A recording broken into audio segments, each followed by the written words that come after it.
کال لیتے ہیں کس دوست کے ساتھ ہے. ہیلو ہیلو السلام علیکم. وعلیکم السلام. جی ڈاکٹر صاحب میں لندن سے بول رہا ہوں. جی ابھی تھوڑی دیر پہلے ڈاکٹر ذاکر نائک صاحب نے یہ کہا کہ اسلام میں کوئی وسیلہ نہیں، کوئی تصور نہیں اور خدا کے بغیر کسی سے نہیں مانگا جا سکتا. تو بہت ساری روایت کے حوالہ دی اور شفاعت کے بارے میں کہا کہ 25 قرآن کی آیات ہیں، لیکن ہمارے پاس 44 آیات ہیں جن کے اندر شفاعت کا ذکر ہے کہ شفاعت ہوگی. وسیلے کے جہاں تک تعلق ہے، صرف بخاری شریف کی ایک حدیث ہے میں ریکارڈ کرتا ہوں. حضرت انس رضی اللہ تعالیٰ بیان کرتے کہ جب لوگ قحط میں مبتلا ہوتے تو حضرت عمر بن خطاب رضی اللہ تعالیٰ عنہ حضرت عباس بن عبد المطلب کے وسیلہ سے بارش کی دعا کرتے اور یہ عرض کرتے کہ اے اللہ، ہم اپنے نبی کریم صلی اللہ علیہ وسلم کے وسیلہ سے بارش کی دعا کیا کرتے تھے تو ہم پر بارش برساتا تھا. اب ہم اپنے نبی کے چچا کو تیری طرف وسیلہ پیش کرتے تو ہم پر بارش فرما. حضرت انس نے کہا کہ پھر لوگوں پر بارش ہوتی.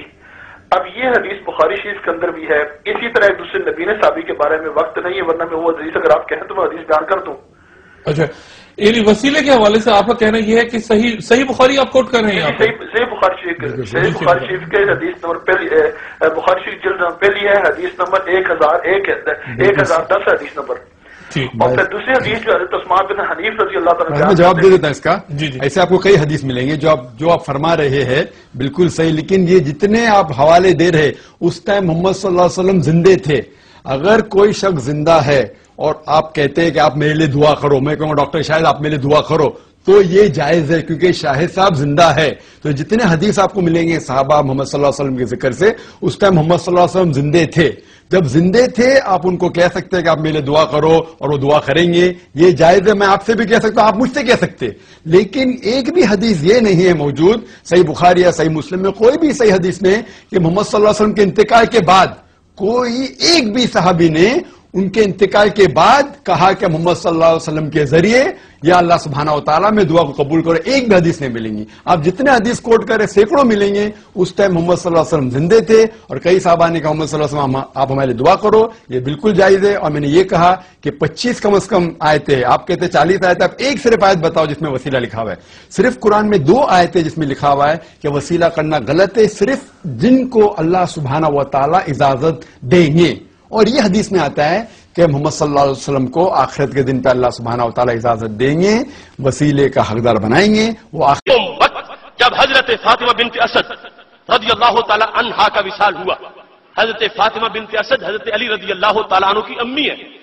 حضرت فاطمہ بنت اسد رضی اللہ تعالی عنہا جب ان کا وصال ہو گیا تھا، طبرانی نے موجم اوسط میں جلد نمبر 1 صفحہ نمبر 152 پر اس حدیث کو ذکر کیا. ابو نعیم نے حلیۃ الاولیاء جلد نمبر 3 صفحہ نمبر 121 پر ذکر کیا. ابن جوزی نے العلل المتناہیہ جلد نمبر 1 صفحہ نمبر 268 پر اس کو ذکر کیا. اور حدیث درجے کے لحاظ سے حسن حدیث ہے، جس میں کسی طرح کی کوئی کمی نہیں ہے. حسن اپنے مقام کے لحاظ سے کہ جس وقت نبی علیہ الصلوۃ والسلام نے دیکھا میری چچی جان حضرت فاطمہ بنت اسد رضی اللہ تعالی عنہا کا وصال ہو گیا ہے، تو ان کے وصال کے بعد نبی علیہ السلام نے ان سے باتیں کی. کیا فرمایا؟ راہیمہ کلّا، میری چچی خدا تجھ پہ رحم کرے. آگے یا امی کنت امی بعد امی، اے میری امی. عربی میں امی ہے اور اردو میں امی. یا امی کنت امی، یا امی کنت امی بعد امی، اے میری چچی تم رشتے میں تو چچی ہو مگر میری امی حضرت آمینہ رضی اللہ تعالی عنہا کے وصال کے بعد میں نے تمہیں امی بنایا ہوا تھا. اے میری امی کے بعد میری امی، کنت امی بعد امی، میری امی جان کے بعد میری امی جان. اے فاطمہ بنت اسد، میں دعا کرتا ہوں خدا تجھ پہ رحم کرے. یہ کہنے کے بعد نبی علیہ الصلوۃ والسلام نے اپنی قمیص اتاری اور البسہا ایاہ، انہیں پہنائی اپنی قمیص اتار کے کہ تم نے میری خدمت بڑی کی میری چچی، میں تمہیں اپنی امی سمجھتا ہوں اور تمہارے اعزاز کے لیے اپنے بدن کا جبہ تمہیں پیش کر رہا ہوں، تمہیں پہنا رہا ہوں. حضرت فاطمہ بنت اسد کو نبی علیہ الصلوۃ والسلام نے اپنی قمیص پہنا دی. اور جب قبر کھودی گئی، قبر کھودنے والے جب فارغ ہوئے، داخل رسول اللہ صلی اللہ علیہ وسلم، نبی علیہ السلام اپنی چچی صاحبہ کے قبر میں رکھے جانے سے پہلے خود قبر میں داخل ہوئے. دیکھنا کیسا قول کرتا ہے. فد تاجا فی ہے، وہ عرشوں کے مہمان مٹی کے اوپر لیٹ گئے. قبر میں داخل ہو کر اپنی چچی جان کی قبر میں داخل ہو کر رسول اللہ صلی اللہ علیہ وسلم لیٹ گئے. مقصد کیا تھا کہ یہ بدن عرش سے بھی اعلیٰ ہے، اور جس مٹی کو یہ نسبت مل جائے گی وہ بھی جلووں کا مظہر بن جائے گی. میرے محبوب علیہ السلام تباہم پرستی کی جھنڈے کاٹنے آئے ہیں، حق پرستی کے جھنڈے لہرانے آئے ہیں.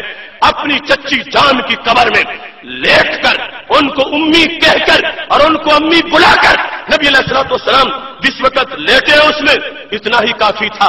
ان کو امی کہہ دینا کافی تھا، ان کو جبہ پہنا دینا کافی تھا، ان کی قبر میں قدم رکھ دینا کافی تھا، اور پھر لیٹنا تو کمال کی بات تھی.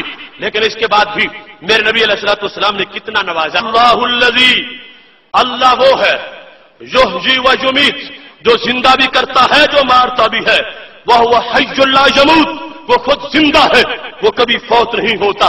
اللہ کو یہ کہہ کہ اے اللہ تو زندہ ہے اور تو زندہ کرتا ہے اور تو مارتا ہے لوگوں کو. اللہم اغفر لأمی فاطمہ بنت اسد، اے اللہ میری امی فاطمہ بنت اسد کو مغفرت عطا فرما دے.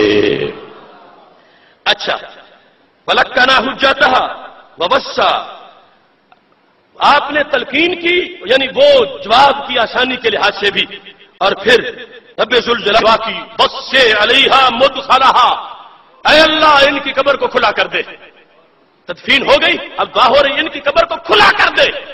کیوں؟ کس کے صدقے؟ کس کے صدقے؟ فرمایا بحق کے نبی یہ کا، تیرے پیارے نبی کے صدقے.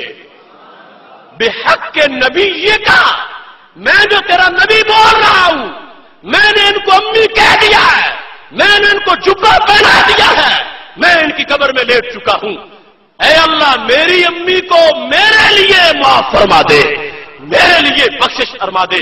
اور لفظ کیا بولے؟ بحق کی نبی یہ کا، اپنے نبی کے حق کی وجہ سے. یہ دعا پڑھی جاتی ہے خدایا بحق کے بنی فاطمہ کہ برقول ایما کنی خاتمہ. تو کچھ لوگ کہتے ہیں یہ حق کا کیا ہوا، حق کا لفظ نہیں بولنا چاہیے. تو یہ سمجھو یہ حدیث ہے صحابہ میرے محبوب علیہ السلام کی دوسری. اللہم انی اسألک بحق السائلین علیک، اے اللہ میں تجھ سے سوال کرتا ہوں اس حق کی وجہ سے جو سوال کرنے والوں کا تجھ پہ موجود ہے. تو وہاں بھی حق کا لفظ موجود ہے، اس حدیث میں بھی حق کا لفظ موجود ہے. مگر یہ وضاحت 100% اپنے ذہن میں رکھیے، میرے رب پر کسی کا ایسا کوئی حق نہیں کہ جس کو کہا جائے کہ اللہ پہ یہ چیز لازم ہو گئی ہے، اللہ پہ فرض ہے، اللہ پہ واجب ہے. رب پر کوئی لازم نہیں کر سکتا اس انداز کا، رب پر کسی کا کوئی حق نہیں ہے. اور یہ جو حق استعمال کیا گیا ہے یہ رب کے فضل کو حق کہا گیا ہے، یہ نبی علیہ السلام کے مرتبے کو حق کہا گیا ہے، یہ لفظ رتبہ کا ترجمہ کیا گیا ہے. لہذا اس انداز میں حق کو مرتبہ کے معنی میں مانتے ہوئے، حق کو رتبہ کے معنی میں مانتے ہوئے، اور حق کو عزت و عظمت کے معنی میں مانتے ہوئے نبی علیہ السلام نے لفظ حق کا خود بھی استعمال کیا ہے. اس واسطے امت آج بھی اس کو استعمال کرتی ہے. بحق کی نبی یہ کا. اب بیان ہم نے کیا کرنا ہے کہ وصال کے بعد بھی توسل جائز ہے ذوات فاضلہ سے. تو نبی علیہ السلام نے خود کر کے دکھایا. کیسے؟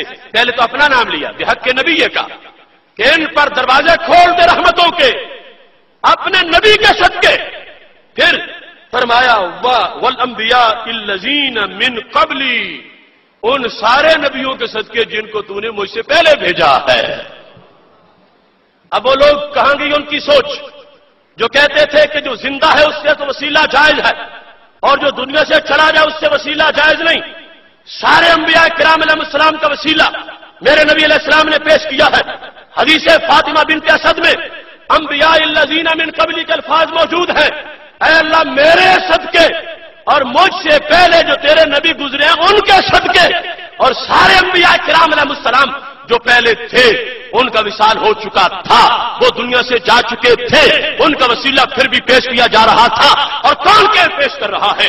سارے رسولوں کے سردار حضرت محمد مصطفیٰ صلی اللہ علیہ وسلم وسیلہ پہلے نبیوں کا بھی پیش کر کے اس بات کو ثابت کر رہے ہیں کہ جن کا وصال ہو جائے ان کا وسیلہ بھی پیش کیا جا سکتا ہے۔